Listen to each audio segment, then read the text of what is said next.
त्या साडीतनं मधाचा ड्रेस तयार झालेला आणि बेबी गर्लचा हे एक स्कर्ट अँड टॉप रेडी झालेला. आता मी ते फ्रॉक रेडी करते. त्यासाठी मी अस्तर कटिंग करून घेतलं आहे राऊंड शेपमध्ये आणि ज्या स्ट्रीप निघल्या होत्या कट करून, ज्या आपण अनारकलीच्या मधून निघलेल्या, त्याच अनारकली मी सगळ्या जोडून घेतल्या. वेगळं काही नाही, त्याच अनारकली जेवढ्या होत आहेत तेवढ्या जॉईन करून घेतल्या आणि त्याला ओव्हरलॉक करून घेतलं.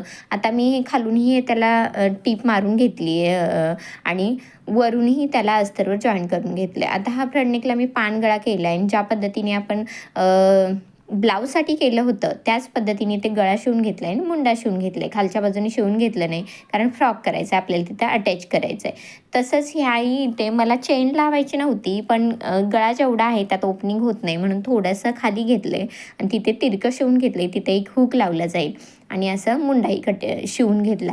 आता हे शिवून घेतल्यानंतर कटकट मारून टर्न करून घ्यायचं. ते प्रॉपर टर्न झाल्यानंतर त्याला दापटीप ही मारून घ्यायची. दापटीप मारल्यानंतर हे शोल्डर जॉईंट होतात आणि एक साईड शिवल्यानंतर त्याला घेर जॉईंट करता येतो. आता हे पहा, हे तर पिंक कलर आहे, तर इथे फॉलच्या बाजूचा मी तो पिंक कलर घेतला आहे. फॉल रिमूव्ह केला नाही, तसंच ठेवला आहे, कारण जेवढा आपण हेवी कपडा करू तेवढं ते छान उठून दिसतं. आता हे मी शिवून घेतलं आहे, पण अनारकलीचा कटिंगचा व्हिडिओ तुम्हाला वेगळा टाकत नाही मी, कारण तुम्ही लहान बेबी गर्लचे पण व्हिडिओ टाकत नाही, कारण तुम्ही जेव्हा मोठ्या मुलींचे ड्रेस शिवलेले पाहाल ना, त्याच्यातच तुम्हाला हेही ड्रेस कळतील की कसे शिवायचे ते. आणि ह्याला जास्त मेहनत नाही. मोठ्यांचे ड्रेस जेवढे शिवायला लागतात वेळ, तेवढ्याला ह्याला मेहनत नाही, फक्त अस्तर वगैरे आपलं लागतं.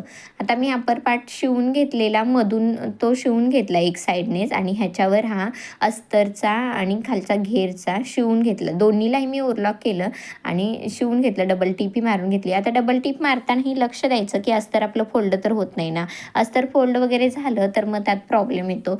आता हे साईडनं स्टिच केलं. साईडनं स्टिच करताना अप्पर पार्टपर्यंत सेम शिवायचं. तिथून पुढे घेर वेगळा मेन फॅब्रिकचा आणि अस्तरचा असा वेगवेगळा शिवून घ्यायचा. हे दरच वेळी मी सांगते. तर हा असा बेबी गर्लचा ड्रेस रेडी झाला. आवडला असेल तर लाईक, शेअर आणि सबस्क्राईब नक्कीच करा. बेल आयकॉनही प्रेस करा.